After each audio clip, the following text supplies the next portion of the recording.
Hello my friends and welcome, let's go straight to the military map update. And in Takhmachka direction, Zaporizhia Oblast, Russia tried to penetrate Ukrainian defense using the number of the vehicles, big number. They sent a convoy of 1, 2, 3, 4, 5, 6, yeah, those are 2 vehicles. I haven't seen those kind of attacks for a very long time, usually maximum 3 of the vehicles. If there are vehicles after all, because most of the attacks are happening just with the Russian infantry. But this was an exemption. This is the Russian tank which was kaboomed on the way, but later on continued the movement because it is the Hunger tank. It has robust anti-drone protection. And if we zoom into this cockpit, yeah, sorry, there's one vehicle after all, just the big one, T-62 tank with this anti or demine plug. The last convoy vehicle was hit. They continue further. The second, or maybe, yeah, the first tank was hit. Later on, BMPs tried to avoid it on the way. There is one tank. Again, it continued the movement. They went aside from the road, but there were some of the mines here. You see, yeah, mines really hit those vehicles. They were disabled, and Russian infantry, you'll not see here probably, but they left the BMP, which was hit, and they tried to leave the area. And those are the remains of one of the vehicles here. One is on fire, the other one was just stopped. The part of the Russian infantry went to the local tree line. As you see, this area is kind of deserted place. Not many trees in general, because it's the southern part of Ukraine where the temperature is higher than in the northern or central Ukraine. It seems like I calculated it right. Russia lost 2 of the tanks. Actually, those were T-72 tanks. Usually, Russia doesn't convert those into the Hunger tanks fully, but it was an exemption. BMP-1, 2 units. BMP-3, 2 units as well. BMP-3 is way more modern compared to BMP-1, but still Russia produces that and uses on the front lines for a stupid mid-wave attack which just failed for Russians. And here's the same attack from the drone perspective. You may see the Russian tank. After all, we understand it's T-72. You may see the huge anti-mine or demine plug, and still they can move their turret just a little. I think roughly maybe 60 degrees, not more than that. So now they try to keep maneuverability. Nevertheless, Ukrainian drones are very precise, hitting this tank in the forward lower part. And just the day before yesterday, Zelensky himself said that Russia collects the forces, accumulates them, let's say, in Zaporizhia direction for the major strike. Well, the first strike happened. Probably they tried to find the weak spot, and they were almost sure about it if they sent that amount of the forces. But it didn't work well for Russians. They want to advance towards Malaya Takhmachka, or Mala Takhmachka in Ukrainian, to move to Orikhiv, the biggest settlement in this southern place. The problem for Russians that Ukraine built significant defense lines. You may see this blue line over here, comparable to Russian defense lines, which Ukraine wasn't able to penetrate back in 2023. So judging even on this attack, the attempt of Russia to go across very flat terrain, just fields, almost no trees, no leaves at least on those trees, where I don't think that they will be successful in this attack. In general, Russia failed their offensive during the summer and spring campaign. We'll see what's gonna happen this autumn, but I don't think that Russia has enough resources for major achievements this year. And if we are here in the south, let's check out what is happening in Kamensk, where Russia penetrated the first line of Ukrainian defense, let's say in this village and in Plavny.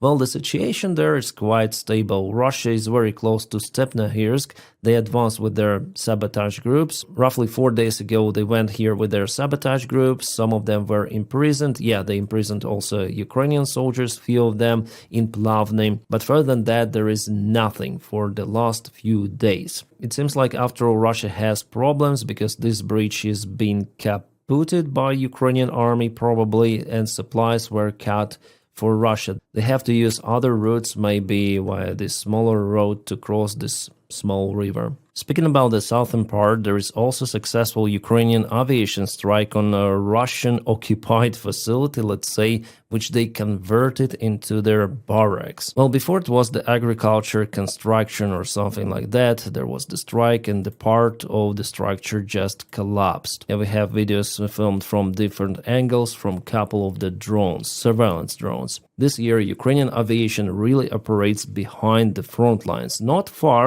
behind, but behind still. In Kursk region, Belgorod, here in Kherson region, also in Zaporizhia direction, but Ukraine still tries to avoid using aviation in Donbass because of the significant number of the Russian air defense systems. And about the air defense systems, Russia lost the S-300 air defense system radar in Crimea. I guess I showed you it in my last video, Primary unit. They hit the Russian air defense really hard. But if we go to Komar direction, well, here are good news and bad news. Let's start from the good news. Ukraine liberated Dachne village. Here we have the video, you can see the smoke is still out there, and here are Ukrainian soldiers waving flag in the village. So it was liberated, or the remains of the village which was destroyed by Russians basically. Yeah, you may see that all of the buildings were hit in one or another way, and this is important village because there is the road going through it. This road, yeah, which connects Novoukrainka and all of those villages with Novopavlivka on the northern side. Well, as for the bad news, you may see that Ukraine continued to lose equipment.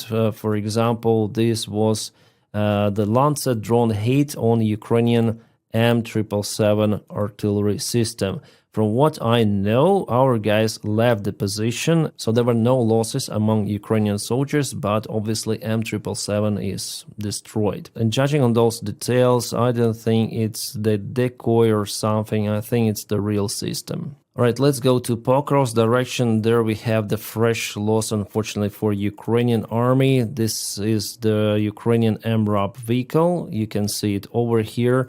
It was hit by the Russian FPV drone or probably by mine. It's hard to tell really. I think that after all it was the mine which destroyed the forward part of the vehicle. But Ukrainian crew left the vehicle on time to the bushes, to the local ruined buildings, and this door is open and the wheels are basically absent. This is not the hangar tank or something, no, this is MRAP vehicle which was damaged and later on finished by the next Russian drone strike. Let's go back to the military map, because here Ukraine was successful in Myrna, but Russia sent some extra reinforcements and they act in Mykolaiivka, trying to cut this Ukrainian assault vector. Well, the front lines in this area, they simply do not exist. Everything is mixed, that's why we see this big gray area, which is colored in yellow here. But nevertheless, this direction turned from the most disastrous for Ukraine to the most profitable if we speak about successful counterattacks. And I know what this means, but I cannot click on this. It says about self-KA of the Russian soldiers. One of the guys kaputted himself touching his partner with grenade. Yeah, I saw that video. It is terrible, and at the same time it shows how miserable Russian soldiers are,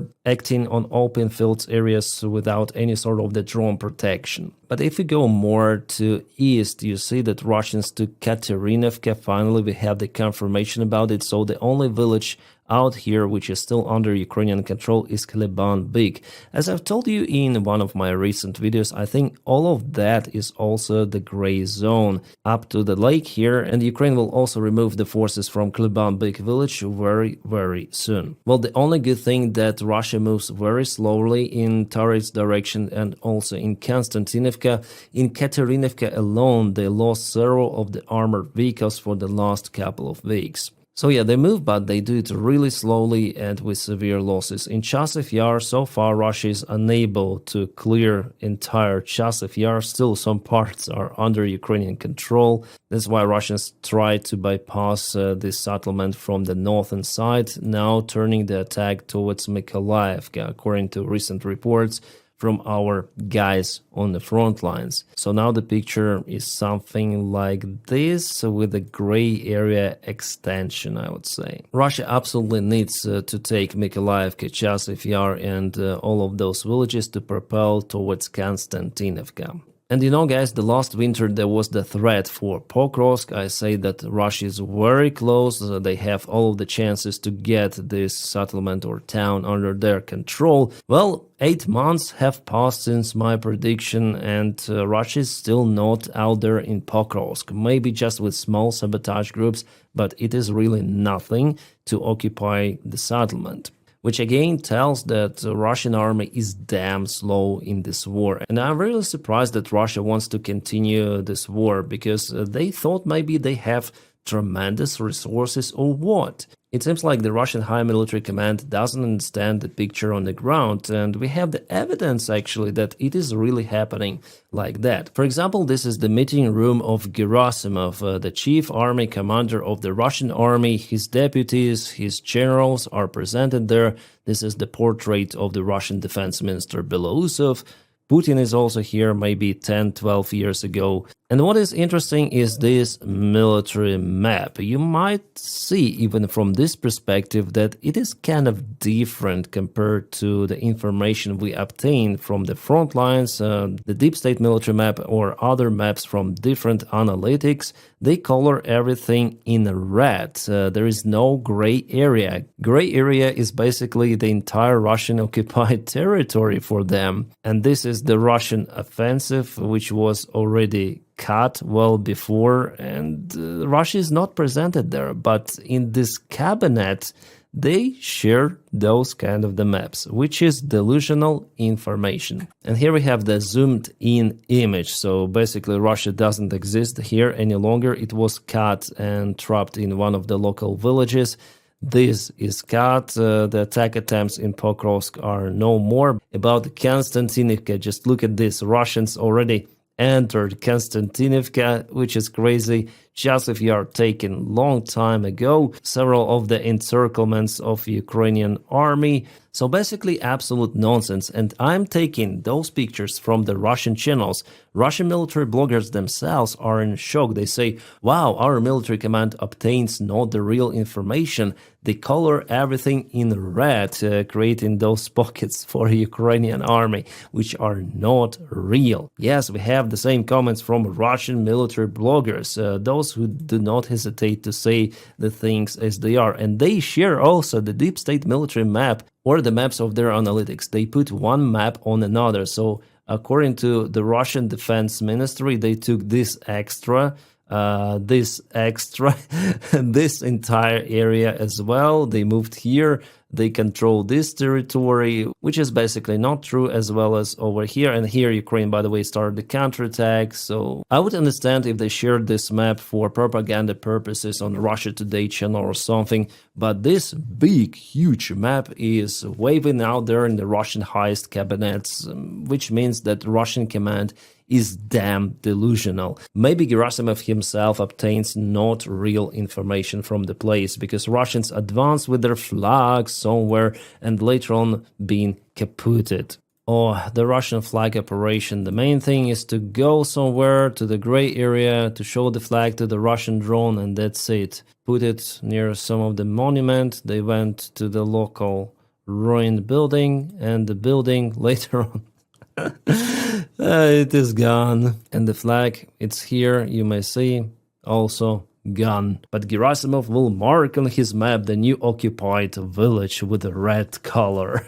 And it's not just this case, there are tons of those incidents or accidents happened to Russians. Those are the well-known flag operations, and the Russian military bloggers, the Russians themselves, they do hate those, but they still go there with their flags and they do it. In 90% of the cases, it's the one-way ticket. There is one Z-tuber on YouTube who has a couple of the flags behind, Ukrainian and Russian one, and who sometimes mock pro-Ukrainian influencers and YouTubers as me, as someone else. Yeah, miserable guy with this kind of the face on every of the thumbnail. I got his latest video in my recommendations recently, where he says that, oh, Ukrainian commanders, they do not say the real picture to the high Ukrainian military command, to Syrsky, so they don't know the real stuff. And de facto Syrsky attends the front line. Yes, I don't like Syrskyi for different stuff, but he knows the real situation, what is happening,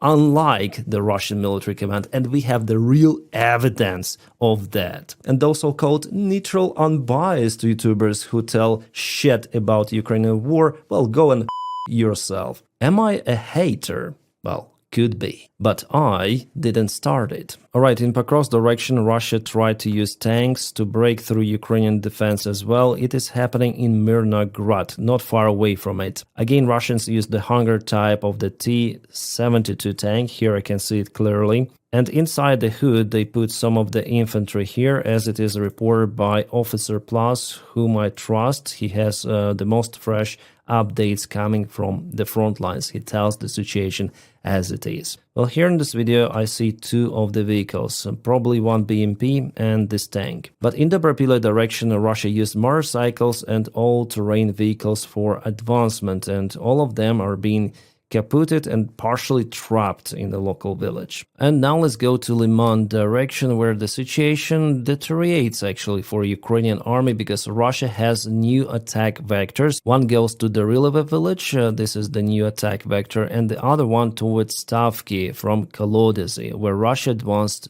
recently. Well, also the move in Serblansky force, but here Ukraine tries to hold them in Torske. However, according to the recent information, Russia gained this part of the territory of Zarychna village. Well, the fight for this one continued already for many months, like at least 2 of the months. So in general, Russia wants to create the pressure on Liman, and they want actually to advance further, to cross the Siversky Donets River, to go to Radiogorodok, and later on to the big settlement of Slovansk. But Ukraine may easily cut those bridges if Russia occupies Liman after all. They occupied it, by the way, in 2022. Ukraine liberated it. Later on, Russians actually went to this river already, but Ukraine managed somehow to push them hard. And the Russian General Lapin, responsible for this direction, was just recently dismissed from his position, but he has, as they say, some health issues. What's about Novomikhailivka? Well, Ukraine liberated this village recently, but Russians moved here in the northern side, putting their flag in those kind of the buildings, small farm probably. And 1 week ago, Ukraine counterattacked in Grekivka, taking it under control, a very small village, and recently Russians were spotted here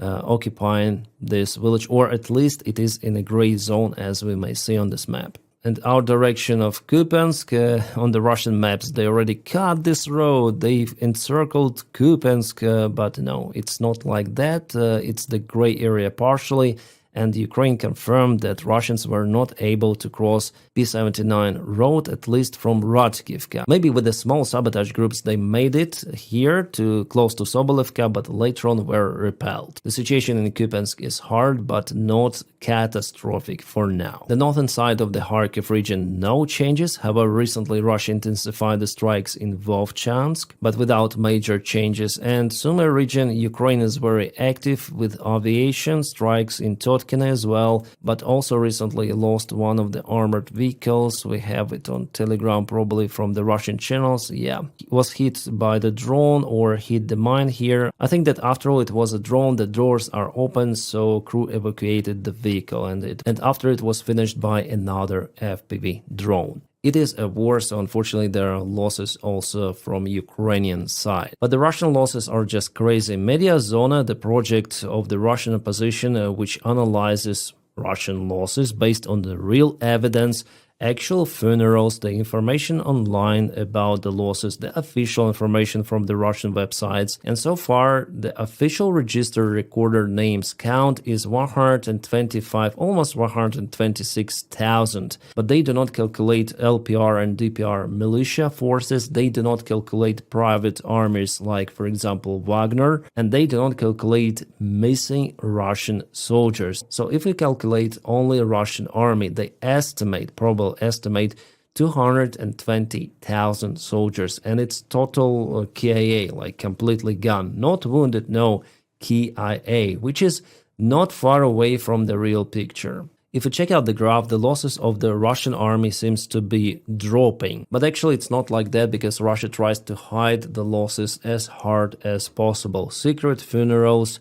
officials try not to publish the information, so it's kind of limited. That's why we see this kind of the decline despite the losses on the front lines, and we witness on the drone videos that definitely it's the same as before, if not more. So we may multiply this number by 3 to 4 times and you'll have the real losses of the Russian army, which would be equal to 1 million soldiers altogether wounded and KIA, which in general corresponds to the figure which we see from Ukrainian updates or from the international and independent reports. It's lower than Ukrainian figure, but even Russians themselves, they say that they already lost at least 1 million. And that always raises the question in my head, why? What's the reason of this war? And the only response that I may find is that Putin was just bored during the COVID time. He was encircled by the same guys as he is, FSB, stupid pricks.